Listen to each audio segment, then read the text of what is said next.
यीशु सहाय, मैं आप सभी बुज़ुर्गों का और जो कोई भी इस कार्यक्रम को चाहे छोटे हो चाहे बड़े हो देख रहे हों, इस बुज़ुर्ग दिवस पर स्वागत करता हूं। हर वर्ष की भांति इस वर्ष भी हम बुज़ुर्ग दिवस मना रहे हैं, पर ऑनलाइन। परमेश्वर पिता का धन्यवाद हो कि इन विषम परिस्थितियों में भी, जब महामारी फैली हुई है, हम एक दूसरे से मिल नहीं पाते हैं, परमेश्वर पिता हम सबों को स्वस्थ और तंदुरुस्त रखे हैं। और इस कार्यक्रम के माध्यम से हम दूर दूर भले हैं किंतु एक दूसरे के साथ मिल पा रहे हैं। परमेश्वर पिता का धन्यवाद हो। वर्तमान जीवन शैली में संयुक्त परिवार की परंपरा कम होती जा रही है। पहले जहां घर परिवार के बुज़ुर्गों का सर्वोच्च स्थान हुआ करता था, अब उसमें कमी आ रही है। छोटे परिवार की चाहत में लोगों ने अपने आप को बुज़ुर्गों से दूर कर दिया है। बच्चे दादा दादी, नाना नानी के प्यार से महरूम हो रहे हैं।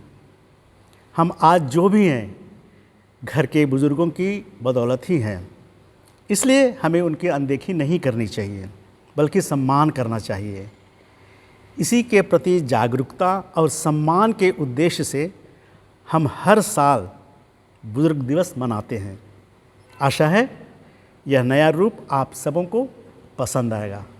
आगे इस कार्यक्रम को बढ़ाने के लिए हम प्रार्थना की शुरुआत करेंगे और इसके लिए मैं पादरी सिरका को आमंत्रित करता हूँ। धन्यवाद। आइए हम सब आरंभिक प्रार्थना करें। प्रभु का वचन कहता है, जो कुछ भी करो मेरे नाम से करो। सर्वशक्तिमान परमेश्वर पिता और पुत्र और पवित्र आत्मा के नाम में आमीन।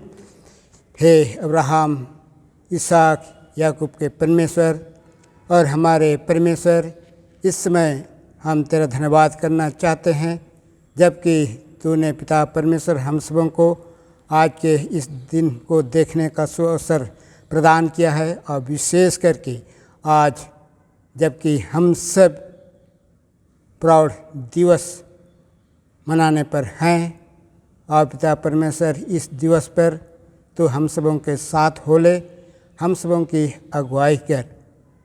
पिता परमेश्वर सहायता प्रदान कर, प्रेरणा दे, ताकि पिता परमेश्वर हम सब मिलकर इस प्रौढ़ दिवस को हम आनंद पूर्वक मना सकें। सब प्रकार की बातों के लिए जो पिता परमेश्वर हम सबों को रोकती है, उन सभी बुरी बातों, बुरे कार्यों को तू ही यहाँ से दूर भगा दे। शैतान की छल बल से उनकी परीक्षा और हर प्रकार की मुसीबत से भी हम सबों को तू ही सुरक्षा दे। और पिता परमेश्वर इस कार्यक्रम को हम सब तेरे ही पवित्र नाम में करते रहें, और तेरी ही पवित्र नाम में आज के इस बुजुर्ग दिवस के कार्यक्रम को समापन भी करने पाएँ। प्रार्थना है पिता परमेश्वर, आज हम सबों को हर प्रकार से शुद्ध और पवित्र कर, ताकि पिता परमेश्वर हम सब शुद्ध और पवित्रता में होकर के तेरी उपस्थिति को महसूस करने पाएँ, और जो कुछ भी करें तेरी पवित्र नाम की महिमा के लिए होने दे।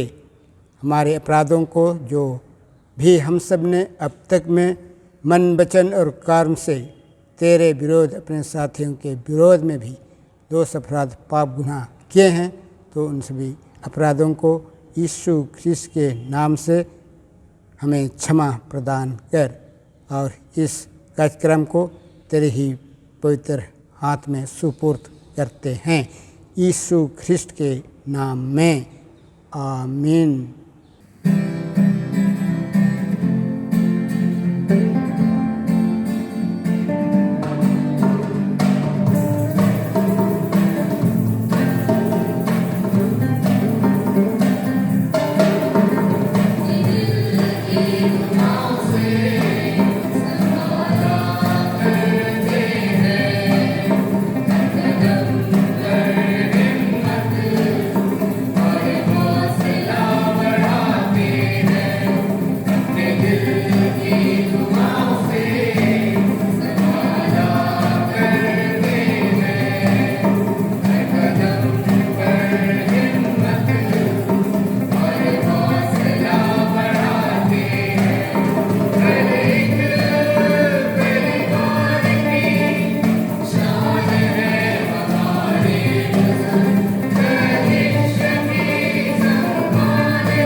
सुसमाचार से वचन सुनेंगे।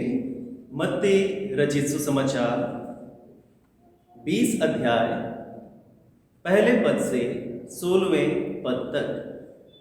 मत्ती अध्याय 20 पद संख्या 1 से 16। स्वर्ग का राज्य किसी गृह स्वामी के समान है, जो सवेरे निकला कि अपनी दाख की बारी में मजदूरों को लगाए। उसने मजदूरों से 1 दिनार रोज पर ठहराया और उन्हें अपनी दाख की बारी में भेजा। फिर 1 पहर दिन चढ़े उसने निकलकर अन्य लोगों को बाजार में बेकार खड़े देखा और उनसे कहा, तुम भी दाख की बारी में जाओ और जो कुछ ठीक है तुम्हें दूंगा। अतः वे भी गए। फिर उसने दूसरे और तीसरे पहर के निकट निकलकर वैसा ही किया। 1 घंटा दिन रहे उसने फिर निकलकर दूसरों को खड़े पाया और उनसे कहा, तुम क्यों यहाँ दिन भर बेकार खड़े रहे? उन्होंने उससे कहा, इसलिए कि किसी ने हमें मजदूरी पर नहीं लगाया। उसने उनसे कहा, तुम भी दाख की बारी में जाओ। सांझ को दाख की बारी के स्वामी ने अपने भंडारी से कहा, मजदूरों को बुलाकर पिछले से लेकर पहलों तक उन्हें मजदूरी दे दो। जब वे आए जो घंटा भर दिन रहे लगाए गए थे, तो उन्हें 1-1 दिनार मिला। जो पहले आए उन्होंने यह समझा कि हमें अधिक मिलेगा, परंतु उन्हें भी 1-1 दिनार ही मिला। जब मिला तो वे गृह स्वामी पर कुड़कुड़ा के कहने लगे, इन पिछलों ने 1 ही घंटा काम किया और तूने उन्हें हमारे बराबर कर दिया, जिन्होंने दिन भर का भार उठाया और धूप सही। उसने उनमें से एक को उत्तर दिया, हे मित्र, मैं तुझसे कुछ अन्याय नहीं करता। क्या तूने ही मुझसे 1 दिनार ना ठहराया था? जो तेरा है उठा ले और चला जा। मेरी इच्छा यह है कि जितना तुझे दूं उतना ही इस पिछले को भी दूं। क्या यह उचित नहीं कि मैं अपने माल से जो चाहूं सो करूं? क्या मेरे भले होने के कारण तू बुरी दृष्टि से देखता है? इसी रीति से जो पिछले हैं वे पहले होंगे और जो पहले हैं वे पिछले होंगे। या परमेश्वर का वचन है। परमेश्वर का धन्यवाद हो। परमेश्वर पिता, पुत्र और पवित्र आत्मा के नाम में आमीन। निर्गमन नाम पुस्तक 20वां अध्याय उसका 12वां पद। तू अपने पिता और अपनी माता का आदर करना, जिससे जो देश तेरा परमेश्वर यहोवा तुझे देता है उसमें तू बहुत दिन तक रहने पाए। 1975 ईस्वी 26 जनवरी सेप्तुअगेसिमा नामक प्रभुवार था और उस दिन सेंट पॉल्स कैथेड्रल की आराधना में सुसमाचार वचन मत्ती 20:1 से 16 तक पढ़ा गया, जिसमें स्वर्ग के राज से संबंधित एक दृष्टांत है। वह दृष्टांत यह है कि एक गृहस्थ था जिसकी एक दाख की बारी थी। दाख की बारी में काम करने के लिए उसने कई एक मजदूरों को प्रातःकाल से ही लगाया। दोपहर को जब बाजारों की ओर निकला तो देखा कि कुछ लोग बाजारों में बेकार खड़े हैं, तो उनको भी उसने कहा, तुम बेकार क्यों खड़े हो? जाओ मेरे दाख की बारी में काम करो। शाम के समय वह फिर निकला तो कई एक लोगों को चौराहों पर बेकार खड़े देखा। तो उनसे पूछा कि तुम बेकार क्यों खड़े हो? तो उन्होंने जवाब दिया कि कोई भी हमें काम पर नहीं लगाया। तब वह बहुत दयालु गृहस्थ शाम के समय भी उनको अपने दाख बारी में काम करने के लिए भेजा। और कुछ देर के बाद संध्या काल आ गई और उनको उस दिन की मजदूरी मिली। तो शुरू से जो अंत तक काम किए सबों को एक बराबर मिला। पहले से काम करने वाले उस गृहस्थ पर कुड़कुड़ाए, परंतु इस पर प्रभु यीशु ख्रीस्ट इस दृष्टांत के अंत में यह कहता है कि जो पिछले हैं वह पहले होंगे और जो पहले हैं वह पिछले होंगे। उस दिन आराधना में उपदेश देने के लिए बाहर से एक पुरोहित आए हुए थे और उन्होंने स्वर्ग राज के इस दृष्टांत को लेकर ही उपदेश दिया और अपने उपदेश में कहा कि स्वर्ग राज में प्रवेश करने के लिए BA डिग्री प्राप्त करने की आवश्यकता है। उसने बताया कि BA का मतलब है बोर्न अगेन।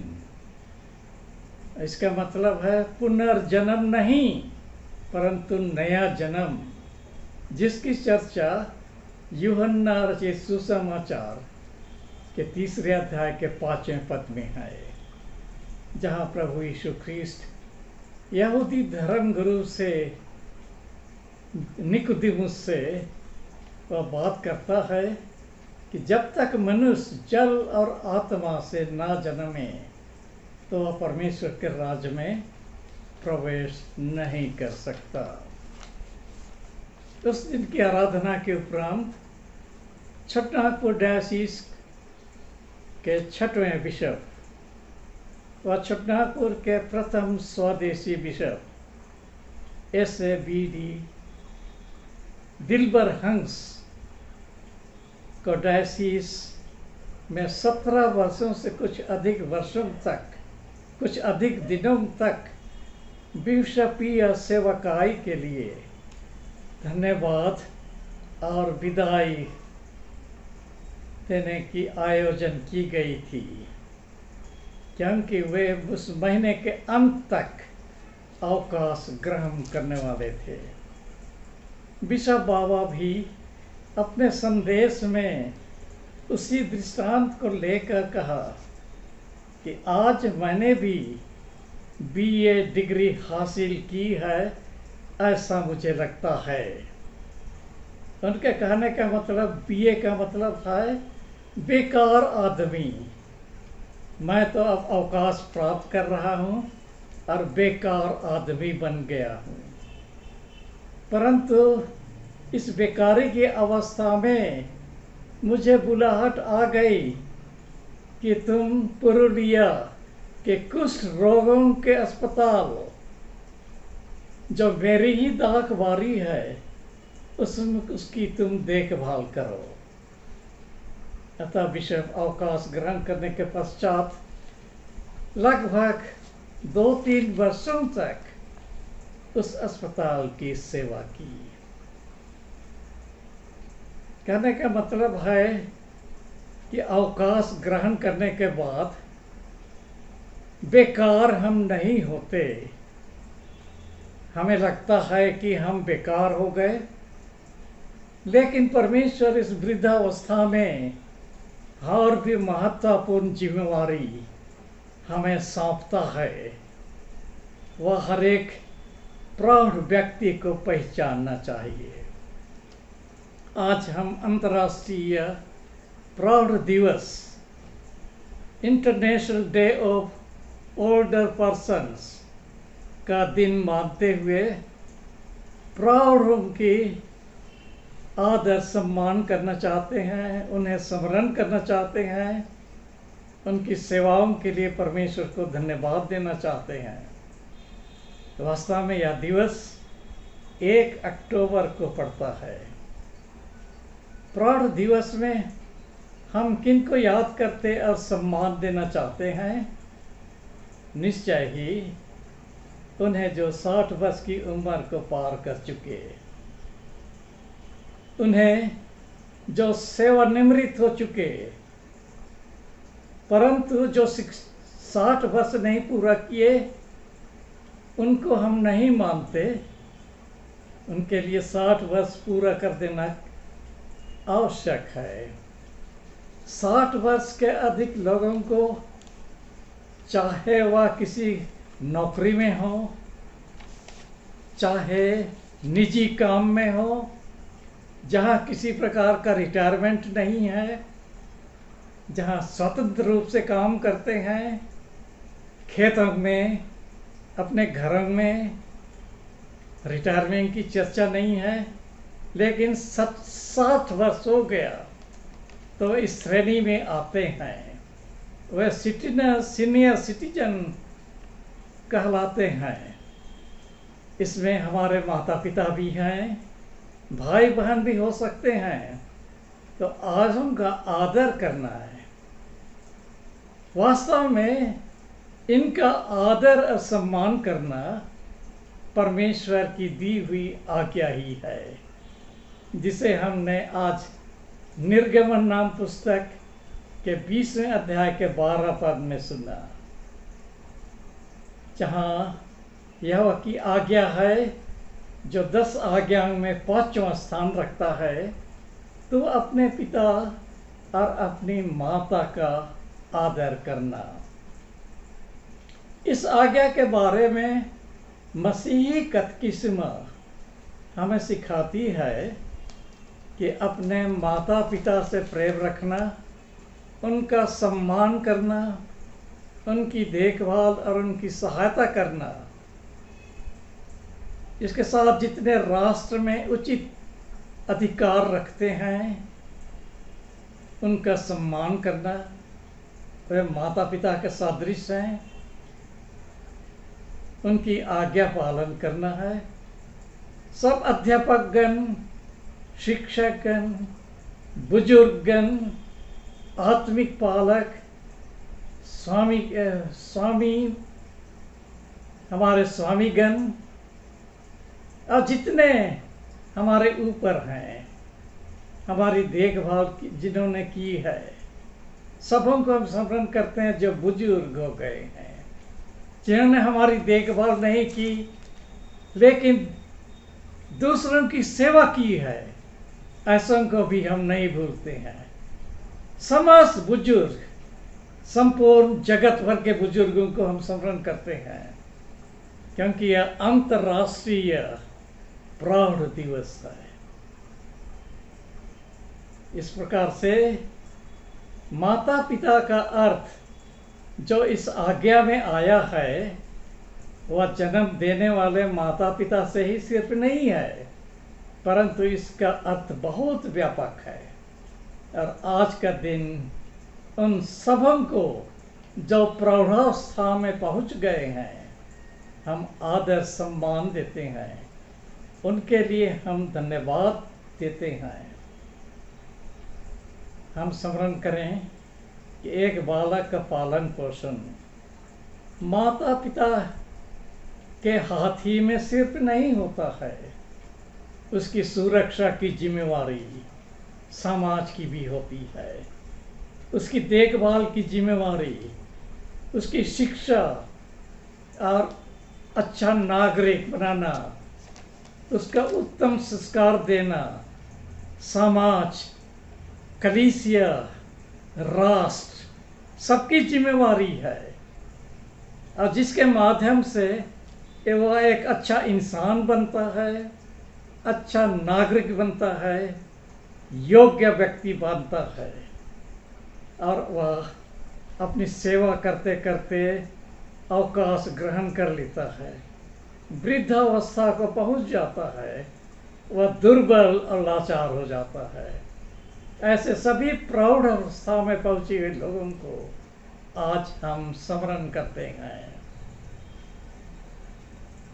आयजूब की पुस्तक के 12 अध्याय और 12वें पद में आयजूब अपने मित्र सोपार को बूढ़ों लोगों में कौन सी योग्यता है, कौन सी महानता है, इसके बारे बताता है।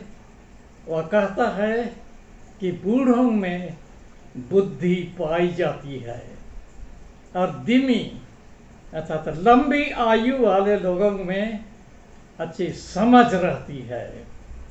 राष्ट्र के संचालन में, सामाजिक कार्यों में, मुख्य समस्याओं के निपटारा करने में, कलीसिया के विशेष सभाओं में, समस्याओं के समाधान में उनकी सहभागिता अत्यंत आवश्यक मालूम पड़ती है, क्योंकि वे बुद्धि संपन्न और अनुभवी व्यक्ति हैं। उन्होंने अपने जीवन में कई एक उतार चढ़ाव देखा है, इसलिए हम उनको तिरस्कार नहीं कर सकते, बल्कि यह उचित है कि हर प्रकार से उन्हें उचित सम्मान प्रदान करें। हो सकता है कि वृद्धावस्था में बहुत सारे लोगों में उस प्रकार की बुद्धि नहीं भी होती है, मंद बुद्धि भी होते हैं, अच्छी सलाह नहीं भी दे सकते हैं, लेकिन उनके कारण उन लोगों को हम तिरस्कार करने से बचे रहें। धर्मशास्त्र इसकी भी आज्ञा देता है कि ऐसे लोगों का भी सम्मान किया जाए, तो उनको हम तिरस्कृत न करें। नीति वचन कहता है कि बूढ़ों की शोभा उनके नाती पोतों में है और बाल बच्चों की शोभा उसके माता पिता हैं। नीति 17:6 में। फिर 20:29 में कहता है कि जवानों का गौरव उनका बल है, परंतु बूढ़ों की शोभा उनके पक्के बाल हैं। दोनों जगह हम पाते हैं परिवार में और समाज में बूढ़ों का कितना अधिक सम्मान करने की आवश्यकता है। तिरस्कार करने की बिल्कुल ही आवश्यकता नहीं है, बल्कि बिल्कुल ही नहीं करना है, क्योंकि उनकी उपस्थिति से ही परिवार में, समाज में सुख समृद्धि शांति बनी रहती है। नए नियम में पवित्र पौलुस तिमोथी को लिखता है अपने पहले पत्र में कि किसी बूढ़े को ना डांट, पर उसे पिता जानकर समझा दे, अब बूढ़ी स्त्रियों को माता जानकर। बूढ़ा चाहे शहर का हो चाहे गांव का हो, शिक्षित हो या अनपढ़, धनी हो या गरीब, देशी हो या विदेशी, उनके व्यवहारों को देखकर हो सकता है हम दुखित हों, लेकिन हम उनका भी आदर सम्मान करें। परिवार में जब ऐसे हो हैं तो उसे हम भार न समझें, उसका आदर सम्मान करें, उनको कभी ना डांटें। यह प्रभु की आज्ञा है, किसी बूढ़े को ना डांट, पर उसे पिता जानकर समझा दे, या बूढ़ी को स्त्री जानकर। चाहे कोई भी पिता बुजुर्ग जो वृद्धावस्था में है उसको पिता जानो, कोई भी महिला स्त्री जो वृद्धावस्था में पहुंची है माता जानकर उनको समझाओ, लेकिन तुम उसे ना उसके डांटो मत। 5वां अध्याय पहला पद में है, पहला तिमोथी। किसी बूढ़े को ना डांट, पर उसे बिता जानकर समझा दे। तो यह प्रभु की आज्ञा है। धर्मशास्त्र से मैं एक घटना की चर्चा करना चाहता हूँ, ऐतिहासिक घटना जहाँ बूढ़ों का अपमान किया जाता है, उनका विचार विमर्श आदर सम्मान नहीं किया जाता है, उनके सुझाव पर ध्यान नहीं दिया जाता है, तो वहाँ की स्थिति कैसी होती है। इसकी चर्चा हम पहला राजा के पहले 12 अध्याय में पाते हैं, और वही बात पुनः इतिहास की पुस्तक दूसरा भाग 10वें अध्याय में आया है। इस पुस्तक में हम पाते हैं कि इस्राएलियों का, जब इस्राएली लोग अपने लिए राजा मांगे,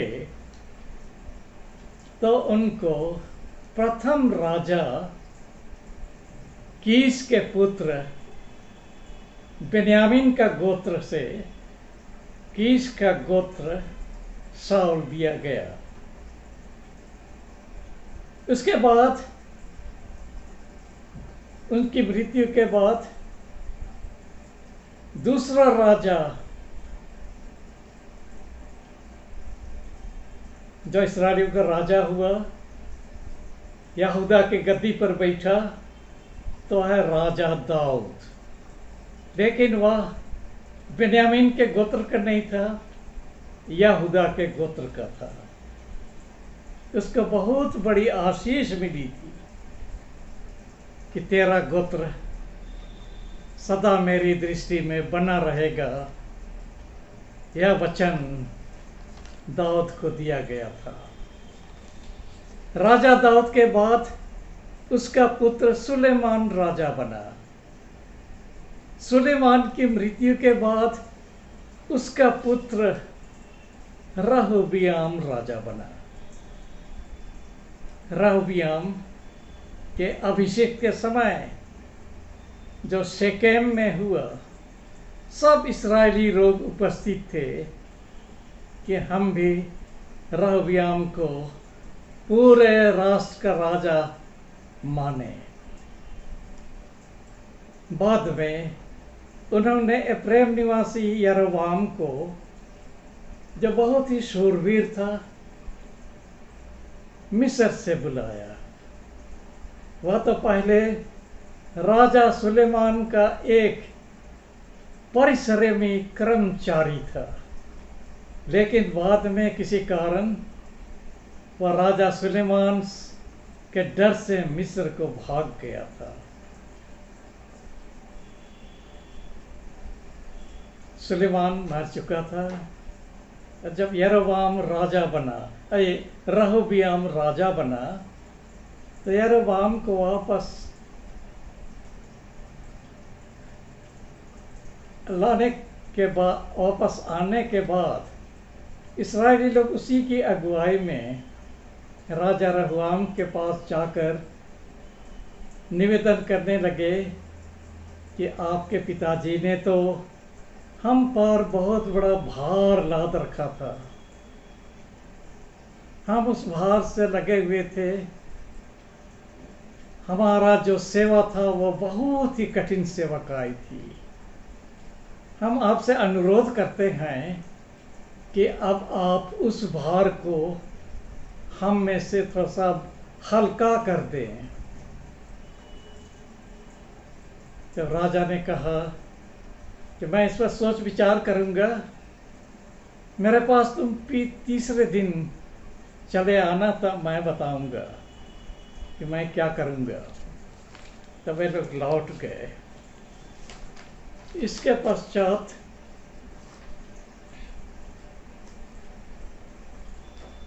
इस बीच में रहबियाम अपने पिता सुलेमान के समय जो राजकाज में भाग लेते थे,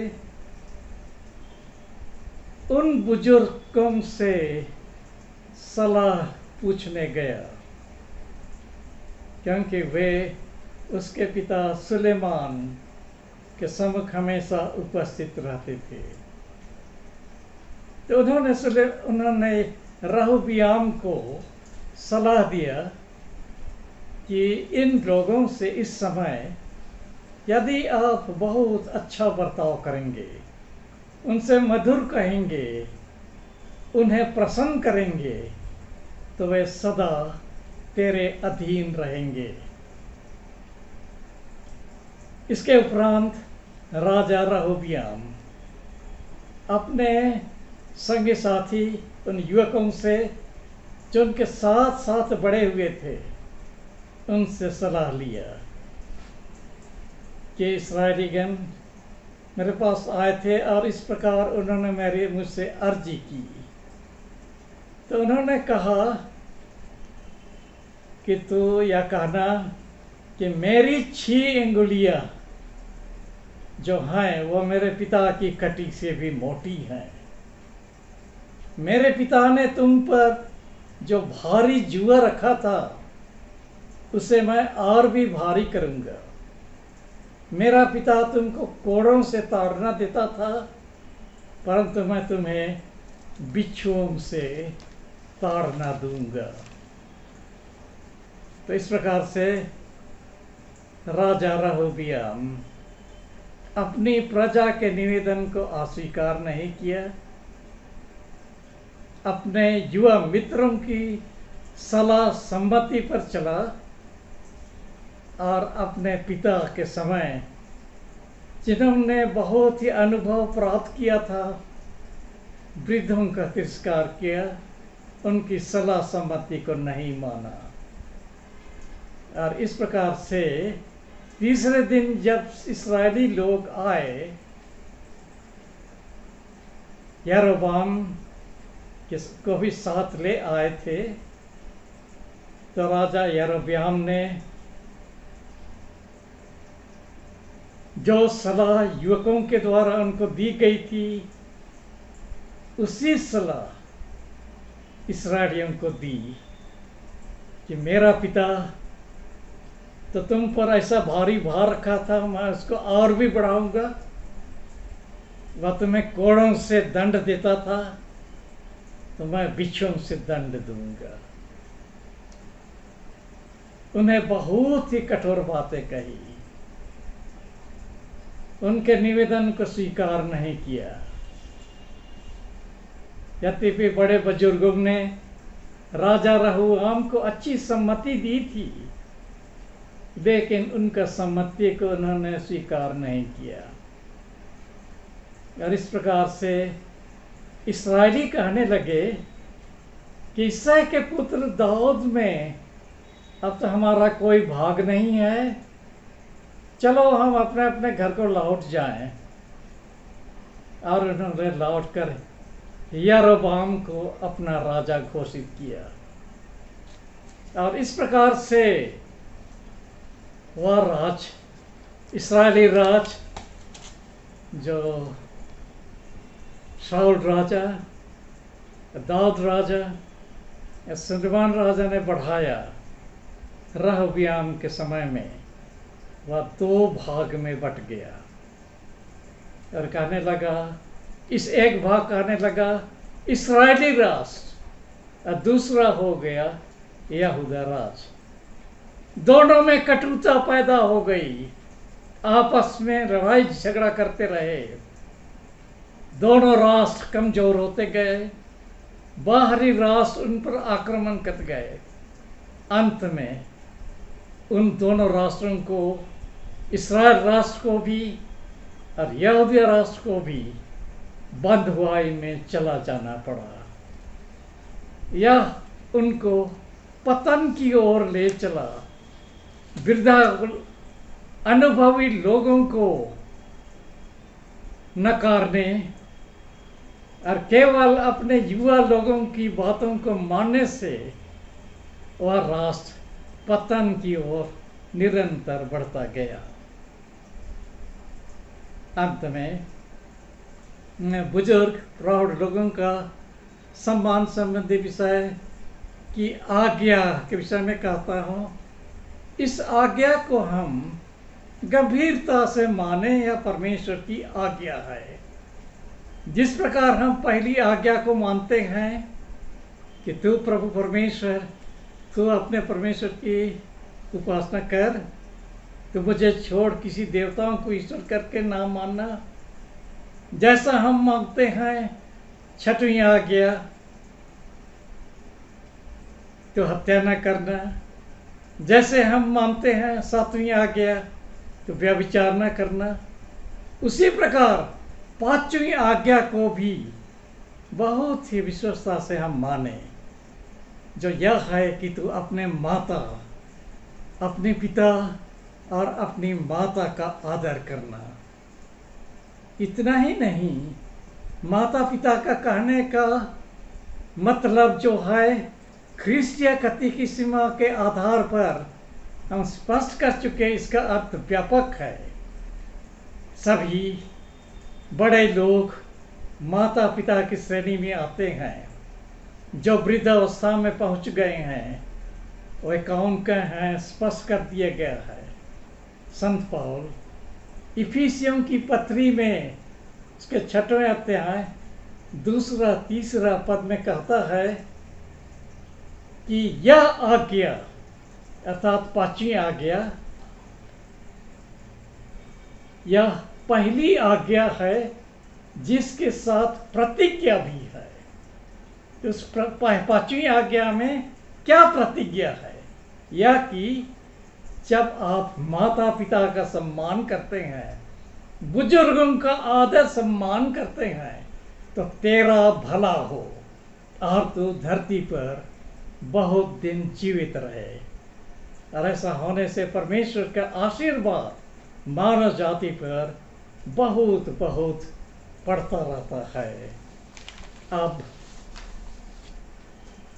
त्रिएक परमेश्वर पिता, पुत्र और पवित्र आत्मा की सारी प्रतिष्ठा, सामर्थ, प्रताप और प्रभुता अब और सदा सर्वदा होती रहे। आमीन।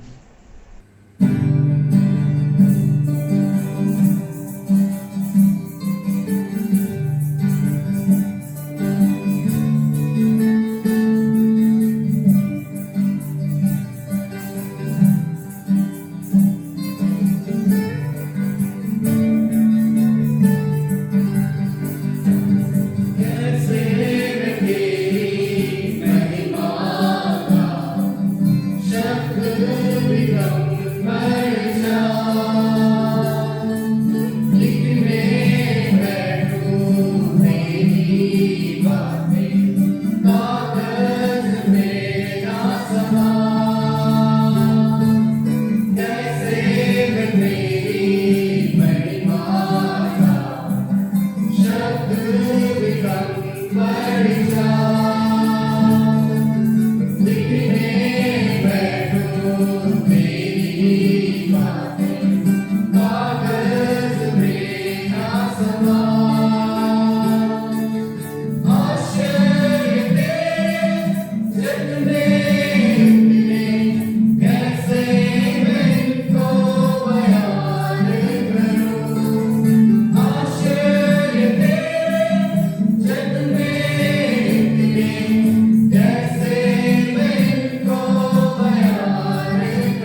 यीशु सहाय जमशेदपुर पास्त्रेत के सभी विश्वासी माता पिता भाई बहनों और बच्चों सबको साप्रेम मेरा प्यार और यीशु सहाय। आज जिस कार्यक्रम के द्वारा आप सब तक हम सब पहुंच रहे हैं, पहुंचने का प्रयास कर रहे हैं, वह है प्रौढ़ दिवस।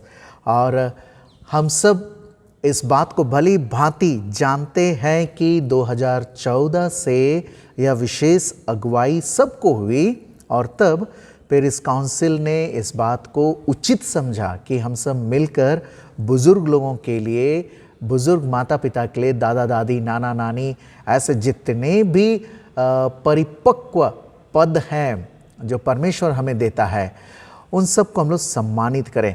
और इस बात को बोलते हुए गर्व महसूस इसलिए मैं करता हूँ क्योंकि हम सब पूरे छोटा नागपुर डायसिस में इकलौते पेरिस हैं जो कि बुज़ुर्गों के सम्मान के लिए विशेष दिन हम सब ठहराते हैं। और उसके बाद कई एक पेरिस इस विशेष कार्यक्रम को उन्होंने करने का ठाना। उन सभी पेरिशों को बहुत बहुत बधाई और धन्यवाद, क्योंकि उन्होंने भी बुज़ुर्ग लोगों की अहमियत को समझ लिया। और हमें हमेशा याद रखना है कि जो अंग्रेज़ी में कहा गया है कि old man for council and young man for action, कलीसिया को, संस्था को, परिवार को जरूरत होती है जोश, होश और कोश। तो जोश हमें देने के लिए या जोश को बनाए रखने के लिए युवा वर्ग हैं जो एक ऐसे उम्र में है जहाँ पर वे शारीरिक रूप से बहुत का कार्य कर सकते हैं। और होश कौन देंगे? बुजुर्ग लोग। और उसके बाद जो कोश है वो तो अलग बात है, लेकिन ये दो शब्द पहले आते हैं और इन पहले आने वाले शब्दों के लिए बीच में जो है वो है होश। वो है कि सबको संतुलन में बनाए रखता है। अगर होश नहीं रहेगा तो जोश खो जाएगा, कोश भी खो जाएगा।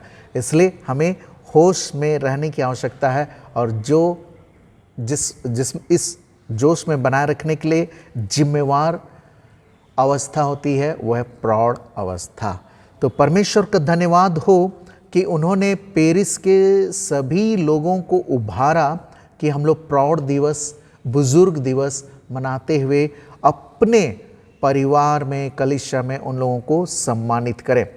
2014 में ये आरंभ हुआ, फिर 15, 16, 17, 18, 19 में यह कार्य अच्छी रीति से संपन्न हुआ और उसमें कई एक लोगों को, आशीषित अभिषिक्त लोगों को पेरिस जमशेदपुर पास्त्रेत ने उन्हें बुलाया।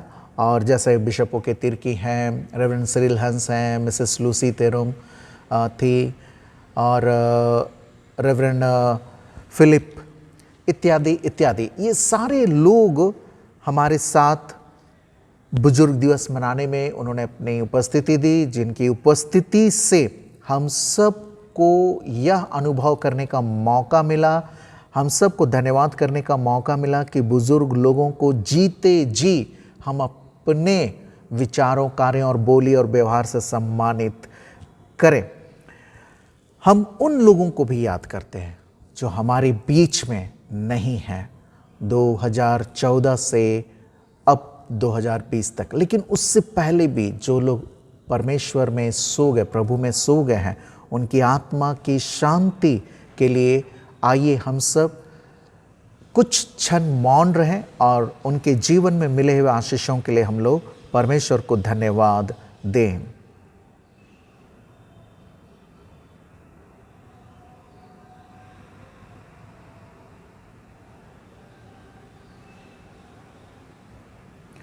प्रेमी परमेश्वर, हम सब धन्यवाद देते हैं कि हमारे बीच में बुजुर्ग लोगों को तूने रखा ताकि हम संतुलित होकर आत्मिक जीवन में बने रहें।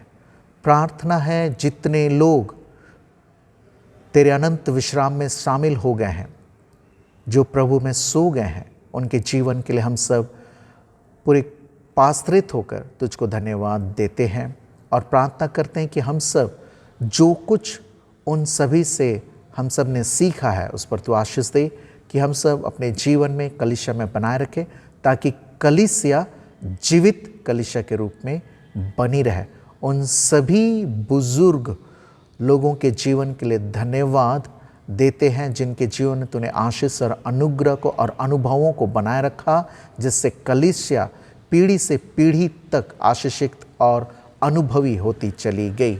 हे जीवित ईश्वर, उन सब के जीवन में तेरी उपस्थिति के लिए तुझको धन्यवाद, और उनके द्वारा तूने हम सबको अगुवाई दी, आशीष दी है, इसलिए बहुत बहुत धन्यवाद। उन सब के परिवार पर तेरी आशीष और अनुग्रह बनी रहे हमारे प्रभु यीशु ख्रिस्त के द्वारा, आमीन। मेरे प्रियो, हम सब अब हमारे बीच में जो बुजुर्ग लोग हैं, जो अनुभवी हैं, अपार अनुभवी के धनी लोग हैं, उनसे हम सब कुछ शब्दों को सुनेंगे। और मैं ये विश्वास करता हूँ, मैं ये भरोसा दिलाता हूँ, मैं ये गारंटी देता हूँ कि आप सब सुनकर आशीषित होंगे, आंदोलित होंगे। और मेरे प्रियो, इस कार्यक्रम से संबंधित जो भी सुझाव आपके दिल दिमाग में आएंगे, आप कृपया उनको ज़रूर मुझ तक पहुंचाएं, ताकि हम सब आने वाले दिनों और सालों में भी प्रौढ़ दिवस जैसे महत्वपूर्ण कार्यक्रम को और भी आकर्षक और भी आशीषित बनाए रख सके। इसी उम्मीद में आइए हम सब बुजुर्ग, चुनिंदा बुजुर्ग लोगों के शब्दों को सुनते हैं। सबों को यीशु सहाय। मैं श्रीमती लाली तुपनो, स्वर्गीय मनसी तुपनो की धर्म पत्नी हूँ, और मैं पेरिस के सदस्यों को और पेरिस के प्रत्येक लोगों को धन्यवाद देती हूँ कि इस प्राण अवसर के शुभ अवसर पर आप लोगों ने मुझे स्मरण किया। इसके लिए फिर से सबका शुक्रगुजार हूँ, और मैं कामना करती हूँ, ईश्वर से प्रार्थना करती हूँ कि एक प्रौढ़ दिवस प्रति वर्ष इसी प्रकार मनाया जाए, और प्रत्येक प्रौढ़ व्यक्ति प्रभु के निकटता में बने रहें, स्वस्थ रहें, निरोग रहें, और निरंतर प्रभु की सेवकाई में आगे बढ़ते रहें। मैं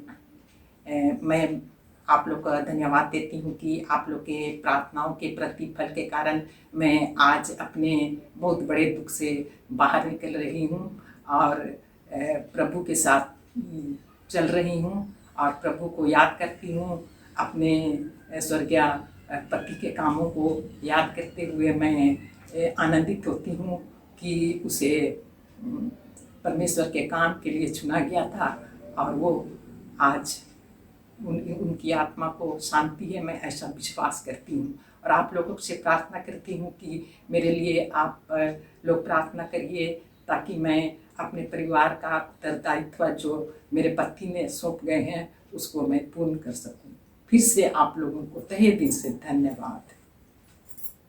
Good evening, everybody, especially the elders, the senior citizens of our church, of our community, and we want to thank the Jamshedpur Pastorate for giving us another opportunity this year through media to celebrate senior citizens.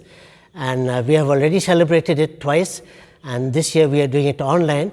But we thank God that we are once again given an opportunity to celebrate this day, reminding us of the richness of the experience, of the blessings that one can give as an elder, as a senior citizen, and as one can receive as younger people. And the Bible tells us, especially from our youth, in Ecclesiastes, tells young people to serve God as you can, because the time is coming when you are going to come into this stage, when you are going to be old. And if you read that, it's very interesting. When your eyes get dim, when your teeth stop eating, when your ears stop hearing, and you can't do things. So now, in the time of your youth, is to serve God. And serve God means serve the church. And when we serve a church, it is not a position, not a building, it is a family. It is a family where elders, middle class, young people, and children are all a part of this family. And if you come back, it's very interesting. Sometimes we elderly people, truly in the society today and this age today, we feel rejected, we feel dumped. In English they say, we feel dumped. nobody wants to listen, nobody cares. And I must tell young people nowadays that elderly people are deeply concerned about things happening around them today, whether it is in the family, in the society, or even in the church. But it is sad we push them to one corner. We don't even notice them sometimes. And now the time has come, because in the book of Job, I think it's 13 or 14, God reminds that an old stump reminds us elders that we can be active. It says even if we are drying and dead on the ground, in the smell of rain, it starts sprouting. So God can use us today. And our call today, as we celebrate this, there's many more people to speak. It is very important that church people remember the presence of elderlies in the church. Respect them, listen to them, use them, because they are a vast treasure of experience and vast treasure of knowledge. And we cannot keep such a vast treasure in a church unused. So in the coming days, as let's encourage and bring back life to the elders by being with them and encouraging them. Thank you, and we pray God's blessings on this celebration today. आज इस बुजुर्ग दिवस के अवसर पर आप सबों को यीशु सहाय। आज हम लोग बुजुर्ग दिवस मना रहे हैं। ये हमारे जमशेदपुर पास्टेट की उपलब्धि है। जमशेदपुर पास्टेट के लोग इस बात पर विचार किए कि जमशेदपुर में बुजुर्ग दिवस मनाया जाए, और आज जो है सो ये 5वां वर्ष है जबकि पेरिस सभा के लोग ये इसका आयोजन कर रहे हैं। इसके लिए हम सब मिलकर पेरिस सभा के सभी सदस्यों को हम लोग धन्यवाद देना चाहते हैं और चाहते रहेंगे कि भविष्य में भी इसी प्रकार का बुजुर्ग दिवस मनाया जावे। इस बुजुर्ग दिवस के अवसर पर मैं 2 बातों को रखना चाहूँगा। पहला, युवक युवतियों के लिए, जो कि मैं अपने इस लंबे जीवन में इसका उनको देखकर ये अनुभव किया। इस लंबे जीवन में युवक युवतियों को, जो उसके माँ बाप बुजुर्ग अवस्था में हैं, बुढ़ापे की अवस्था स्थिति में हैं, उनकी सुधि लेनी चाहिए, उनकी देख रेख करनी चाहिए। बहुत समय ऐसा देखा गया है कि जो बूढ़े माँ बाप को बेटे बेटियां छोड़ देते हैं, लेकिन हमें ऐसा नहीं करना चाहिए। समय कम है, लेकिन बस चाहते हैं कि आप समझें इस बात को कि माँ बाप के चलते ही हम लोग इस दुनिया में आए हैं, और उनकी देख रेख करना, उनकी सेवा करना, ये हमारा कर्तव्य है। परमेश्वर भी चाहता है कि हम अपने माता पिता का आदर करें, सम्मान करें, उनकी सुधि लें। फिर मैं चाहूँगा बुजुर्गों के लिए 1-2 बात मैं कहना चाहूँगा, जो कि मैं अपने इस लंबे जीवन में उसका अनुभव किया। और वो तो ये है कि हमारे यहाँ भी, मैं भी पोता पोती, बेटी बेटी सबों से भरपूर हूँ, लेकिन आज नौकरी के चलते बेटे बेटियां, नाती पोती पढ़ने लिखने के चलते वे हमसे बहुत दूर चले गए हैं। इसलिए हम दोनों जमशेदपुर में बूढ़ा बूढ़ी 2 ही जन रहते हैं। हम लोग दोनों ये डिसाइड किए कि नहीं, ठीक है, चलो हम लोग किसी तरह से खुशी खुशी दोनों जीवन अपना बिताएं, और हम दोनों के बीच में परमेश्वर हमारे साथ है। हम लोग अपना अपना काम करते हैं, और जब भी हम लोग प्रेयर करते हैं, हम लोग यही कहते हैं कि परमेश्वर हम सबों की सुधि ले। और ईश्वर को फिर मैं धन्यवाद देना चाहूँगा कि आज इतनी लंबी जीवन, फिर भी धन्यवाद देना चाहिए। हम 82.5 हो गए हैं, हमारे मिसेस 80 हो गई है, लेकिन हम दोनों अभी भी बहुत खुशी खुशी रहते हैं। कभी भी आज तक हम सबों में किसी प्रकार का क्लेश नहीं हुआ। परमेश्वर की उपस्थिति में अपना जीवन जीने से ये सुकून मिलता है। और मैं एक अनुरोध करूँगा कि हम जो माँ बाप हैं, कभी ये ना सोचें कि बच्चे हमारे साथ क्यों ना रहें, क्यों ना हैं। ऐसा नहीं है। आज के समय में अगर माँ बाप के साथ रहेंगे तो ये संभव नहीं है। इसलिए माँ बाप जो हम वृद्धावस्था में हैं, हम लोगों को परमेश्वर की उपस्थिति में अपना जीवन को बिताना चाहिए। बस यही संदेश मैं आज के दिन आप सबों को देना चाहता हूँ। धन्यवाद। सबों को यीशु सहाय। आज इस समय हम एक दूसरे से नहीं मिल पा रहे हैं, फिर भी इस लॉकडाउन में यूट्यूब के द्वारा हम एक दूसरे से मिल पाते हैं। तो आइए आज हम इस बुजुर्ग अवस्था जो मनाया जा रहा है उससे पहले एक छोटी प्रार्थना में जाएं। सर्वप्रथम परमेश्वर पिता का धन्यवाद हो कि आज जमशेदपुर पेरिस की अगुवाई में हम बुजुर्गों को याद कर यह दिवस मना पा रहे हैं। दयालु पिता परमेश्वर, तुझसे प्रार्थना करते हैं तू सबों के अगुवाई कर ताकि यह दिवस को मनाने में वे सफल हो। आमीन। इस समय मुझे इस अवस्था में कुछ बोलने के लिए समय दिया गया है और मैं कुछ कम शब्दों में ही इस अवस्था के बारे आप सबों को बताना चाहूँगी। सचमुच में ये बुजुर्ग अवस्था एक ऐसी अवस्था है जो सबको पार करना पड़ेगा। ये अवस्था में मनुष्य कमज़ोर हो जाता है, दुर्बल हो जाता है, एक दूसरे पर आश्रित रहता है। इस समय हम अपने बेटे बहू पर आश्रित हो जाते हैं कि वे हमारी देखभाल करें। मैं इस समय अपने बच्चों से भी कहना चाहूँगी कि ऐसे बुजुर्ग समय में अपने माता पिता, नाना नानी, दादा दादी सबों का ख्याल करें और उनकी सेवा करें और उनके किसी प्रकार का दुख ना दें। इस समय हम इस अवस्था को देखते हुए इस वचन को याद करते हैं और इस वचन को हम पढ़ेंगे जो भजन संहिता 71 के 9 पर लिखा हुआ है। बुढ़ापे के समय मेरा त्याग ना कर, जब मेरा बल घटे तो मुझको छोड़ ना दे। सचमुच ये वचन हम बुढ़ापे के लिए दिया गया है कि इस बुढ़ापे के समय में हम परमेश्वर से मांगे कि मुझे छोड़ ना दे, मुझे शक्ति दीजिए, बल दीजिए, ताकि हम इस संसार में रहकर आपके साथ अपने कार्यों को, अपनी संगति को बांट सके। सचमुच में परमेश्वर की संगति में रहने से, परमेश्वर के कार्यों में रहने से मन में बहुत शांति मिलती है, जो कि हम इस समय और एक वचन में हम पाते हैं जो हमें भजन संहिता 119 के 165 में हमें मिलता है। तेरी व्यवस्था से प्रीति रखने वालों को बड़ी शांति मिलती है। तेरी व्यवस्था से प्रीति रखने वालों को बड़ी शांति मिलती है।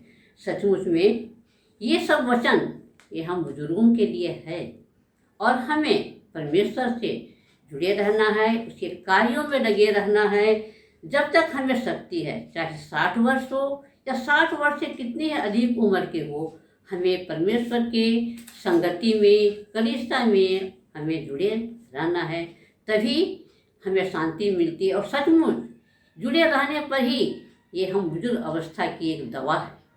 मैं इस समय आप सबों को अपना एक अनुभव बताना चाहूँगी जो कि मेरे साथ गुजरा हुआ है। 2015 की बात होगी, जब मैं पेरिस काउंसिल में थी, तब मैं कुछ दिनों तक अपने कार्य को करती रही, किंतु बाद में मुझे कुछ अपने में कमज़ोर और दुर्बल महसूस होने लगा। मैंने अपने पेरिस चेयरमैन से कहा, चेयरमैन साहब, अब मैं इस पर अपना संगति नहीं दे सकूँगी, सो मुझे छुट्टी कर दीजिए। जानते हैं हमारे चेयरमैन ने क्या कहा? मैडम, यहाँ आना ही आपके लिए दवा है। सचमुच में आज मैं महसूस करती हूँ कि हमारे लिए दवा हुई कि मैं आज अब तक अपने कलीसिया के कार्यों में करने में अपना समय दे पा रही हूँ, शक्ति दे पा रही हूँ। सचमुच परमेश्वर पिता की संगति में हमेशा हमें रहना है, तभी हमें बल और शक्ति मिलती है। इस समय हम ये भी बताना चाहेंगे कि हमारे बच्चे जो हैं वही हमारे बुढ़ापे के सहारा होते हैं। मैं उनके लिए भी एक वचन पढ़ूंगी जो उन्हें हमेशा अपने बुजुर्गों के साथ याद रखना है, जो हमें मिलता है। पहला तीमुथियुस 5:1 में देखेंगे, किसी बूढ़े को मत डांट, उसे पिता जानकर समझा दे। किसी बूढ़े को मत डांट, उसे पिता जानकर समझा दे। आज केवल परिवार में ही नहीं किंतु हमारे आसपास भी कितने बुजुर्ग और रहते हैं। हमारे बच्चों से मैं कहूँगी कि सभी बुजुर्ग, चाहे माता पिता चाहे बाहर के हों, सबों के साथ वे प्रेम से व्यवहार करें, उसे पिता जानकर उनका आदर करें, सम्मान करें। और मैं आज के इस वचन में हर एक बच्चों से ये निवेदन करूंगी कि अपने परिवार में हमेशा इस बात का ख्याल करें कि हमारे बड़े बूढ़े ही हमारे घर की शोभा है और इस शोभा को हमेशा शोभायमान ही रखना है। इस समय मैं इतना ही कहकर अपने इस वचन का अंत करती हूँ। अंत में मैं इस कार्य को जिन्होंने मिलकर सफल किया है, इसके लिए उन्हें धन्यवाद देती हूँ। ईश्वर सहाय। हाँ, तो ये बुजुर्ग दिवस हमारा अभी 5 साल से शुरू है और इसमें ये होता है कि जितने भी हमारे इस पेरिश में बुजुर्ग हैं उनको बुलाया जाता है। साथ ही कभी कभी तो डायसिस से भी किसी गेस्ट को बुलाते हैं। इसमें और अच्छी तरह से हम लोग उनके साथ भी मिलते हैं और बातचीत करने का मौका मिलता है। साथ ही लास्ट में हर एक बुजुर्ग को कुछ ना कुछ गिफ्ट मिलता है। सबसे लास्ट ईयर जब हुआ तो जो कप दिया गया उसमें हमारा सेंट जॉर्ज का पिक्चर है। तो एक बहुत अच्छी माने हमको बहुत अच्छा लगा कि इतना अच्छा चीज़ हम लोगों को मिला और उसको हम लोग खाली ऐसे सजा के रखे हैं, उसको यूज नहीं करते हैं, खाली अपना अलमारी में सजा के रखा हुआ है। देखने में भी बहुत अच्छा लगता है। बीच में जब हम अभी हाल में घर गए थे तो वहाँ का चर्च में भी यही फंक्शन हो रहा था। तो वहाँ भी हम देखे कि वहाँ भी बहुत से बुजुर्गों को बुलाया गया था, सिर्फ बुजुर्ग ही को उनको बुलाया गया था और वहाँ भी उनको कुछ गिफ्ट दिया गया। तो वही हम सोचने लगे कि हम जमशेदपुर में केवल नहीं करते हैं, इधर भी कहीं कहीं होता है। तो हमारा तो बहुत मैंने अंदर में जंगल के अंदर में पेरिश है और बहुत दूर दूर में मंडली है। तो वैसे दूर दूर से भी बहुत आते हैं, अच्छा लगता है। और ये जो परंपरा जो शुरू हुआ है ये हमारा ख्याल से ऐसे ही चलते रहना चाहिए, बंद नहीं होना चाहिए। तब जितने भी बुजुर्ग हैं उनको उनसे साल में कम से कम एक बार मिलने का मौका मिलता है और बातचीत हम करने सकते हैं, एक दूसरे का हाल चाल जानने सकते हैं। इस तरह से ये अच्छा ये शुरू किया गया है और इसको कंटिन्यूअस रखना चाहिए।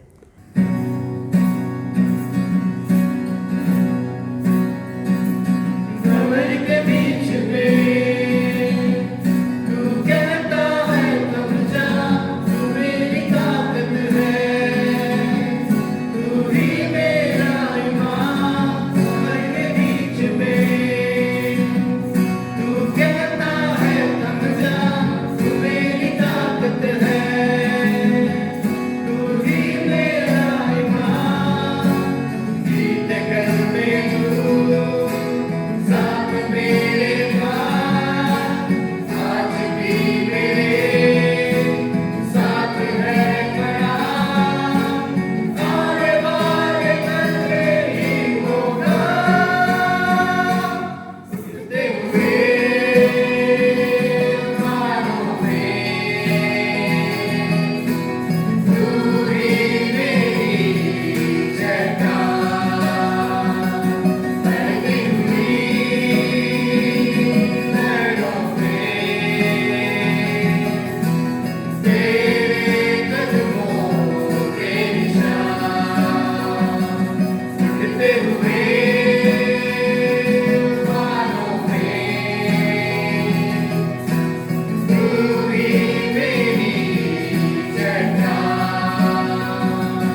आज के इस दिन में जो यह दिन ठहराया गया है प्रौढ़ दिवस के रूप में, आज हम अपने उन प्रियजनों को जो बुजुर्ग हैं, परेशानी या समस्या में पड़े हैं, बीमार हैं, हम उन्हें आज के इस दिन में विशेष रूप से स्मरण करेंगे, उनकी चंगाई के लिए, अच्छे स्वास्थ्य के लिए, कि परमेश्वर ही उन्हें चंगाई प्रदान करे।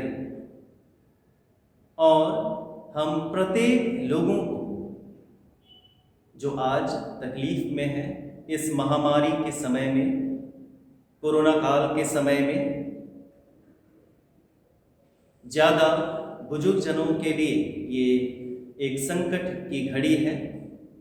तो आइए हम एक क्रम में जाएं और सभी के लिए प्रार्थना करें। हम सभी बुजुर्ग अभिभावकों को जो बीमारी और तकलीफ में हैं, उनके लिए प्रार्थना करें। परमेश्वर अपने वचन में कहता है, यिर्मयाह 33:6 पद में, देख मैं इस नगर का इलाज करके इसके निवासियों को चंगा करूंगा और उन पर पूरी शांति और सच्चाई प्रकट करूंगा। प्रार्थना करें। सर्वशक्तिमान दयालु परमेश्वर पिता,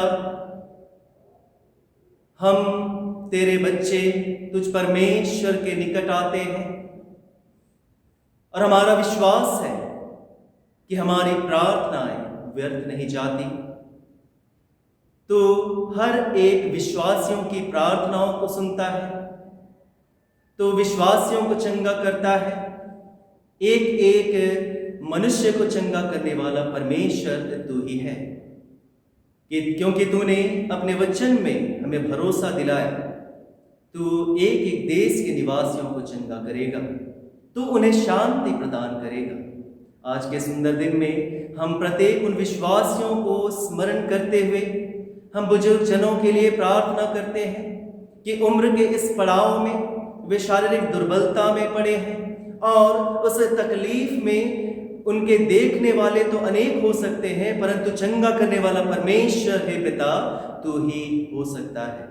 इस निमित्त हम विश्वास के साथ तुझे पुकारते हैं, उनकी शारीरिक तकलीफों के लिए, उनकी मानसिक तकलीफों के लिए, और आत्मिक रूप से जब शैतान उन्हें गिरा देना चाहता है, ऐसे तकलीफ के समय में भी हम प्रत्येक प्रियजनों को तेरे ही हाथ में सौंप देते हैं।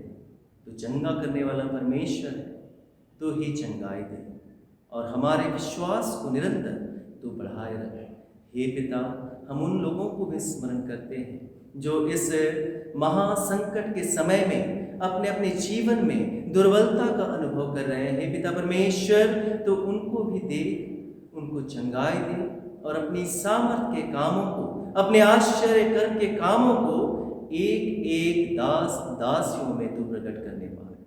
हमारी प्रार्थना हम मांगते हैं पिता तेरे ही बेटे, हमारे मुक्तिदाता यीशु ख्रिस्त के नाम में, आमीन।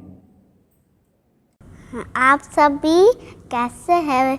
मेरा नाम है एंसल पॉल दयाल जोजो। और नाना नानी दादू दादी और ना संडे स्कूल की सारी टीचर उसके लिए ना एक प्रार्थना करेंगे, इसलिए क्योंकि यीशु बाबा सबको अच्छा से रखता है। यीशु बाबा वो दादू और दादी और नाना और नानी को ना अच्छा से रखेगा, संडे स्कूल की टीचर को भी अच्छा से रखेगा यीशु बाबा। और यीशु बाबा वो सब संडे स्कूल की टीचर बनी थी, उसको भी अच्छा से रखेगा यीशु बाबा। और यीशु बाबा सबको अच्छा से रखेगा यीशु बाबा। और कोरोना को जल्दी ख़त्म कर दीजिए यीशु बाबा। और यीशु बाबा वो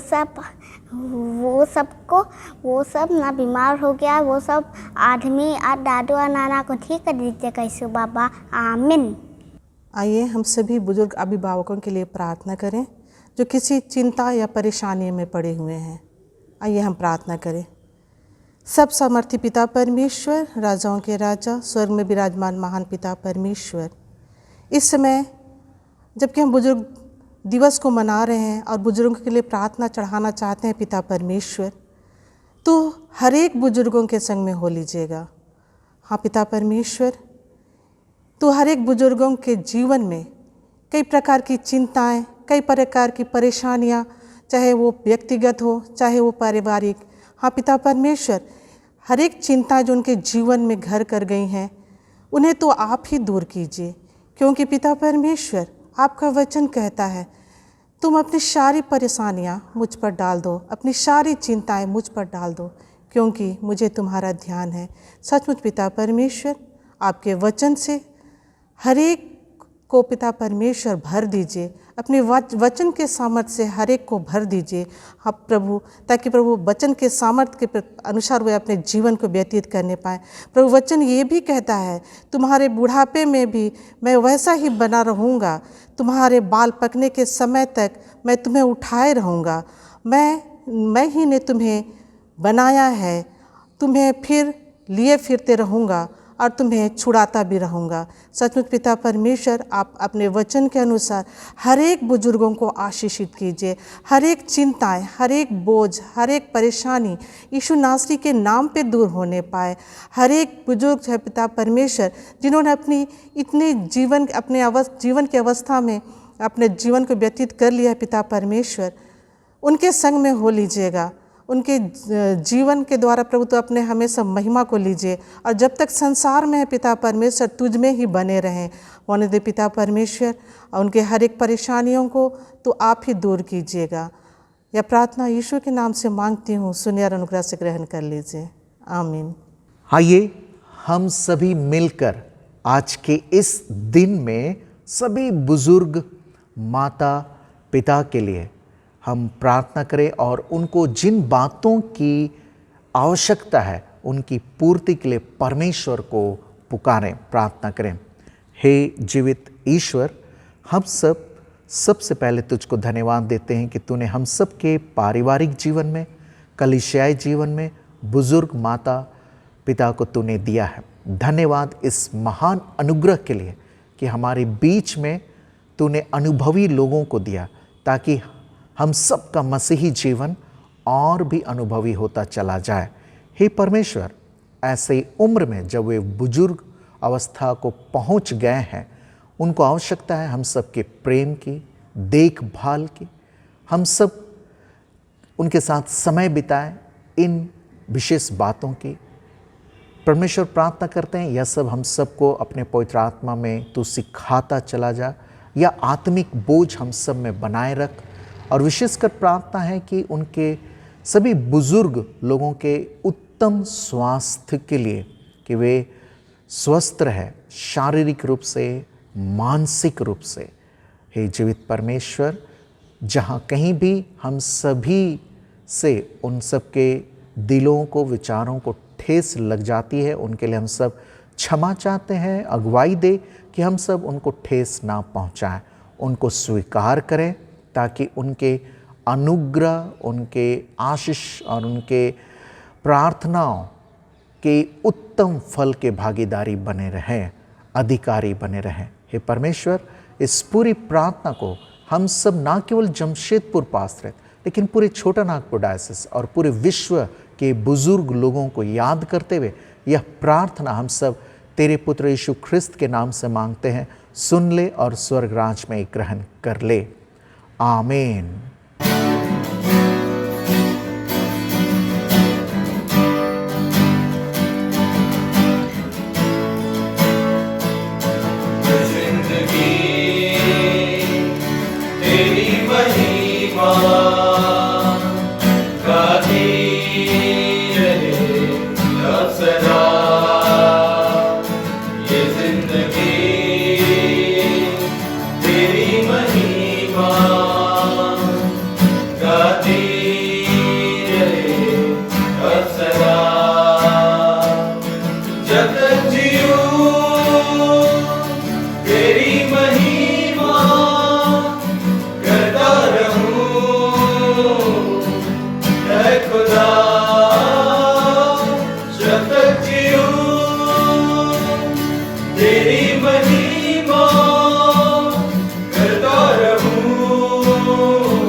छुआ तूने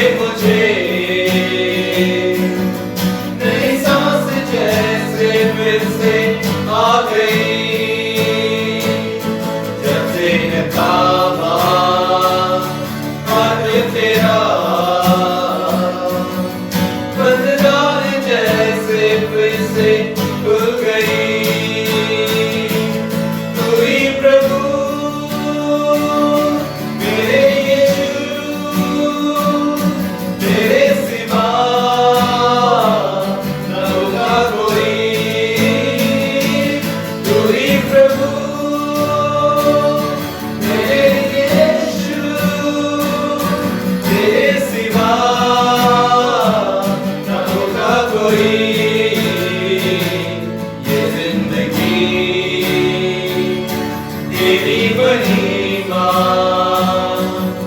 गाती रहे हर सदा ये जिंदगी।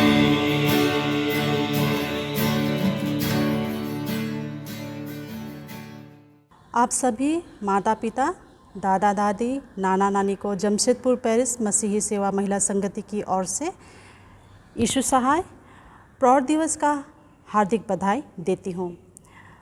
परिवारों में माताओं की भूमिका बहुत महत्वपूर्ण होती है, उसी प्रकार कलीसिया में भी माताओं का योगदान और भूमिका हमेशा से महत्वपूर्ण रही है।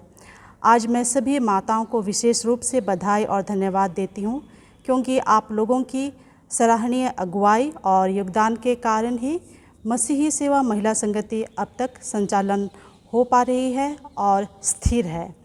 मैं आज उन माताओं को भी याद करती हूँ जो आज हमारे मध्य में नहीं रहे, जो प्रभु में सो गई हैं, जिनके अद्भुत योगदान और अगुवाई के द्वारा कलीसिया में सेवा देने के लिए हमेशा तैयार रहती थी और महिलाओं की संगति को कलीसिया में एक मजबूत संस्था का रूप देने के लिए उत्कृष्ट प्रदर्शन किया है। मैं उनके जीवन के लिए परमेश्वर को धन्यवाद देती हूँ। कलीसिया में महिलाओं की संगति को सबसे बड़ी और मजबूत संस्था का रूप देने के कारण हम सभी, आप सभी माताओं के आभारी हैं और उम्मीद करते हैं कि संस्था आगे भी कलीसिया की सेवा में हमेशा तैयार रहेगी और किसी भी परिस्थिति में माताएं एक दूसरे का साथ नहीं छोड़ेंगी। हमें दिशा निर्देश करने के लिए, मजबूती से स्थिर रहने सिखाने के लिए और अपनी सेवा और प्रेम का प्रदर्शन करने सिखाने के लिए सभी माताओं को बहुत बहुत धन्यवाद और उम्मीद करते हैं कि इसी प्रकार आप सभी माताओं का योगदान और सहयोग हमारी इस संस्था के साथ हमेशा बनी रहेगी। आप सबों को आज के इस शुभ अवसर पर पुनः बहुत बहुत बधाई देती हूँ। आप सभी को धन्यवाद। सर्वप्रथम परमेश्वर पिता का धन्यवाद देते हुए मैं अपने कलीसिया के परिवारों में जितने भी बड़े बुजुर्ग हैं उनको DCYM की ओर से शुभकामनाएं देती हूँ और मैं उन सभी लोगों का धन्यवाद देती हूँ जिन्होंने अपने जीवन भर कलीसिया की उन्नति के लिए अपना आत्मिक और शारीरिक योगदान दिया है। उन्हीं के द्वारा किए गए प्रयासों का फल आज हम अपनी कलीसिया में देख पाते हैं। उन्होंने जो कार्य हमें विरासत के रूप में सौंपी है उससे हम आगे बढ़ने की प्रेरणा मिलती है। आप कलीसिया के मजबूत स्तंभ हैं और हमें इस मजबूती को बनाए रखना है। मैं सभी बुज़ुर्गों को उनके सहयोग के लिए धन्यवाद देती हूँ और फिर से बुज़ुर्ग दिवस पर आप सबों को DCYM की ओर से बहुत बहुत शुभकामनाएं देती हूँ। धन्यवाद। आज हम लोग एक साथ इकट्ठे होके धन्यवाद देते हैं जितने भी दादी दादू, नाना नानी, जो लोग भी टीचर थे और अभी तक जो टीचर हैं उन्हें हम लोग धन्यवाद देते हैं जो हम लोग को इतना संडे स्कूल में पल पल अच्छा कहानी और यीशु बाबा के बारे में जितना कुछ सिखाते हैं उनके लिए हम लोग धन्यवाद देना चाहते हैं। और जो अभी जो टीचर लोग हैं उन लोग को भी हम लोग धन्यवाद देना चाहते हैं, क्योंकि उन लोग के वजह से हम लोग वर्ल्ड सन स्कूल डे में अच्छा परफॉर्मेंस कर पाते हैं और ट्रॉफ़ी जीतते हैं। इसलिए हम लोग धन्यवाद देना चाहते हैं सब दादा दादी और नाना नानी और जितने भी अभी भी टीचर हैं उन सबको हम लोग धन्यवाद देना चाहते हैं।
जमशेदपुर पेरिस समिति की ओर से एक बार फिर से आप सबों को यीशु सहाय। परमेश्वर पिता को हृदय से धन्यवाद देते हैं कि आज के इस दिन में हम प्रौढ़ दिवस, जिसे हम बुजुर्ग दिवस भी कहते हैं, ऑनलाइन माध्यम से सेलिब्रेट कर रहे हैं। और जैसा हम लोगों ने पहले सुना है कि पेरिस को यह अगुवाई 2014 में हुई और उसी क्रम में आज 2020 में जब हमारे पास मिलने की चुनौतियां थी, ऐसे समय में पेरिस सदस्यों ने और हमारे पुरोहितों ने आपस में विचार किया और एक सशक्त माध्यम परमेश्वर पिता की अगुवाई में हम सबों को मिला और उसी के द्वारा से हम आपके साथ में ऑनलाइन माध्यम से एक संगति में आने पा रहे हैं। हम अपने पिता परमेश्वर को हृदय से धन्यवाद देते हैं कि उन्होंने हमें अपनी अगुवाई प्रदान किए हैं कि हम आपके साथ में एक संगति हो रहे हैं। हम आपके लिए, जो हमारे आप वृद्ध जन हैं, जो आप हमारे अभिभावक हैं, हम आपके लिए प्रार्थना कर पा रहे हैं। हम आपकी बातों को सुन पा रहे हैं, हम आपके विचारों को ग्रहण कर पा रहे हैं। हम आपको धन्यवाद देते हैं। हम धन्यवाद देते हैं हमारे पेरिस के सभी पुरोहितों के लिए जो हमेशा जागृत रहते हैं और आज के कार्यक्रम में उनके सहयोग के लिए जो हम लोगों ने आज तैयार किया था और उसमें उन्होंने अपनी अहम भूमिका को निभाया और हमारे साथ अपनी उपस्थिति को देकर प्रार्थनाओं के द्वारा हमारे इस कार्य को आगे बढ़ाया है। हम धन्यवाद देते हैं। हम धन्यवाद देते हैं हमारे आज के मुख्य वक्ता को, जो बहुत दूर से हैं, शारीरिक अस्वस्थता में भी थे, लेकिन उन्होंने हमारे निमंत्रण को स्वीकार किया और सहर्ष अपनी बातों को और वचन से हमारी अगुवाई के लिए तैयार हो गए और आज हम उन्हें सुन पाए। हम उन्हें भी हृदय से धन्यवाद देते हैं। हम धन्यवाद देते हैं हमारे महिला संगति DCYM संडे स्कूल को, जिन्होंने समय समय पर पेरिस के प्रत्येक कार्यों में अपना योगदान दिया और आज के इस दिन में भी वे विनम्रता के साथ हमारे बीच उपस्थित रहे और अपने विचारों को, अपने भावनाओं को, अपने प्रेम को सभी हमारे जमशेदपुर पेरिस के अभिभावकों और सभी देखने वाले दर्शकों को उन्होंने अपना प्रेम प्रकट किया है। हम उन्हें धन्यवाद देते हैं। हम धन्यवाद देते हैं हमारे सभी दर्शकों को, जिन्होंने आज के इस प्रोग्राम में अपनी उपस्थिति दी है और वो हमें सुन पा रहे हैं, वो हमें देख पा रहे हैं, वो अपना समय इस विशेष कार्यक्रम जो हमारे अभिभावकों के लिए है, आपने समय दिया। हम आपको हृदय से धन्यवाद दे रहे हैं और हम यह कामना करते हैं कि जमशेदपुर पेरिस और भी आने वाले समय में ऐसे जब कार्यों को करता है, विचारों को लाता है, हमें आपका पूर्ण सहयोग प्राप्त हो और आपके मन में भी यदि आने वाले समय में भी कुछ अच्छे विचार आते हैं कि ऐसा होने से अच्छा होता, आप हमें बता सकते हैं, आप संपर्क कर सकते हैं। हम धन्यवाद देते हैं हमारे YouTube टीम के लिए, जो हमेशा सचेत रहते हैं और हर एक कार्यों में, जबकि इस कार्यों को बार बार समय देने की आवश्यकता पड़ती है, अपने टैलेंट को इस्तेमाल करने की आवश्यकता पड़ती है और वे निरंतर इस कार्य में लगे रहते हैं। और इस कार्यक्रम में भी उन्होंने अथक परिश्रम किया है, अपने समय को दिया है, अपने वरदान को, जो उनका टैलेंट है, इस्तेमाल किया है। हम उनको हृदय से धन्यवाद देते हैं और हम धन्यवाद देते हैं सभी बातों को सुनिश्चित करने के लिए, ठीक रीति से करने के लिए हमारे पास्टरेट समिति को, जिन्होंने सदैव हम सबों को उत्साहित किया है और हमारे साथ मिलकर हमें हमारा मनोबल बढ़ाया है और हम ऐसे नए प्रोग्राम में आगे बढ़ने पाते हैं। फिर से आप सबों को आज की संगति में शामिल होने के लिए हमारे जमशेदपुर पेरिस के सभी सदस्य और साथ ही साथ वे सभी दर्शक जो हमें देख रहे हैं, हम आपको जमशेदपुर पास्टरेट समिति की ओर से हृदय से धन्यवाद देते हैं। धन्यवाद। इस विशेष कार्यक्रम को परमेश्वर की अगुवाई में हम सब ने आरंभ होता हुआ देखा। अब हम सब ने परमेश्वर की उपस्थिति को महसूस किया और कार्यक्रम की समाप्ति पर पहुंच चुके हैं। आइए हम सब परमेश्वर को धन्यवाद दें और समापन प्रार्थना करें। जीवित परमेश्वर, हम सब धन्यवाद देते हैं, तूने प्रत्येक लोगों को उभारा, प्रत्येक विश्वासी लोगों को उभारा कि वे अपने बुजुर्ग माता पिता के लिए एक विशेष दिन और कार्यक्रम ठहराए। हे जीवित ईश्वर, तूने पूरे कार्यक्रम के संचालन में प्रत्येक की तूने अगुवाई की। जो तकनीकी रूप से जो टीम है उनकी तूने अगुवाई की, जो विशेषकर आत्मिक रूप से अगुवाई कर रहे हैं, विशेष संदेश को दे रहे हैं, अपने विचारों को दे रहे हैं, उन सब की भी तूने अगुवाई की, इसलिए विशेष धन्यवाद। हे जीवित ईश्वर, पूरे कार्यक्रम के सफल आयोजन में तूने एक एक लोगों की आवश्यकता की और एक एक लोगों की तूने सहायता की, और जो भी आवश्यकता हम सब ने महसूस की उन सब को तूने समय पर पूरा किया, इसलिए हम सब तुझको धन्यवाद देते हैं और प्रार्थना करते हैं परमेश्वर, यह कार्यक्रम प्रत्येक लोगों के हृदय को छू ले, ताकि जीवित ईश्वर हम आज से, अभी से ही अपने बुजुर्ग माता पिता के साथ समय बिताना आरंभ करें और उनके लिए प्रार्थना करें और उनके आशीर्वादों के अधिकारी, उनके आशीषों और उनके नेतृत्व के भागीदारी बने रहें। हमारे प्रभु यीशु ख्रिस्त के द्वारा, आमीन। हम सब एक साथ प्रभु की प्रार्थना को उच्चार करके इस कार्यक्रम और इस प्रार्थना को सफल बनावें। हे हमारे पिता, तू जो स्वर्ग में है, तेरा नाम पवित्र माना जाए, तेरा राज आए, तेरी इच्छा जैसे स्वर्ग में पूरी होती है वैसे पृथ्वी पर भी हो। हमारी दिन भर की रोटी आज हमें दे, हमारे अपराधों को क्षमा कर जैसे हमने अपने अपराधियों को क्षमा किया है, और हमें परीक्षा में ना डाल परंतु बुराई से बचा, क्योंकि राज, पराक्रम और महिमा अब और सर्वदा तेरी ही है। आमीन। हम सब आशीर्वाद, परमेश्वर के आशीर्वाद को ग्रहण करें।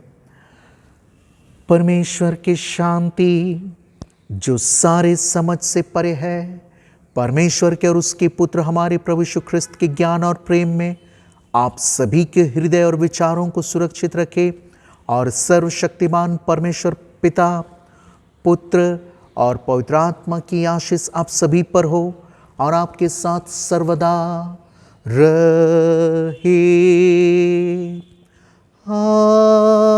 आमीन, आमीन, आमीन।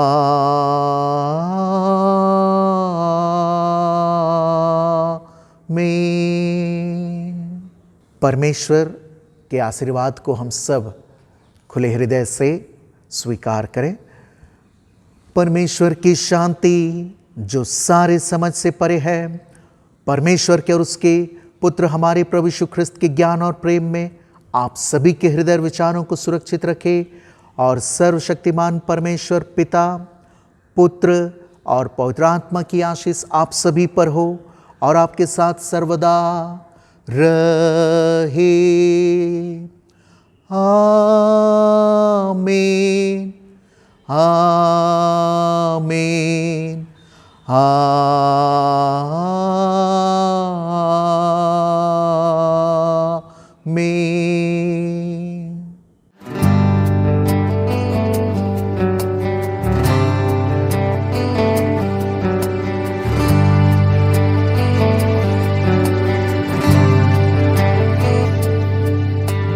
क्या दे सकता हूँ, क्या ला सकता हूँ, कहता तुझे बस शुक्रिया। क्या दे सकता हूँ, क्या ला सकता हूँ, कहता तुझे बस शुक्रिया।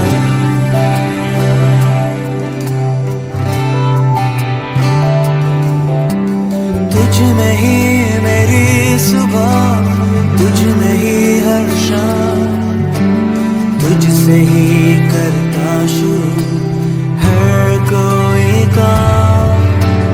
तुझ में ही मेरी सुबह, तुझ में ही हर शाम, तुझसे ही करता शुरू हर कोई काम।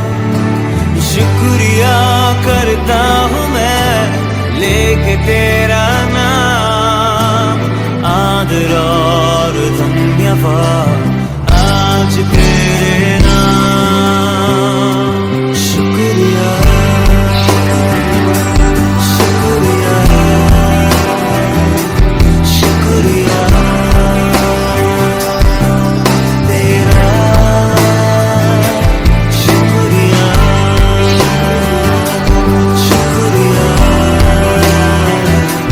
शुक्रिया यीशु तेरा।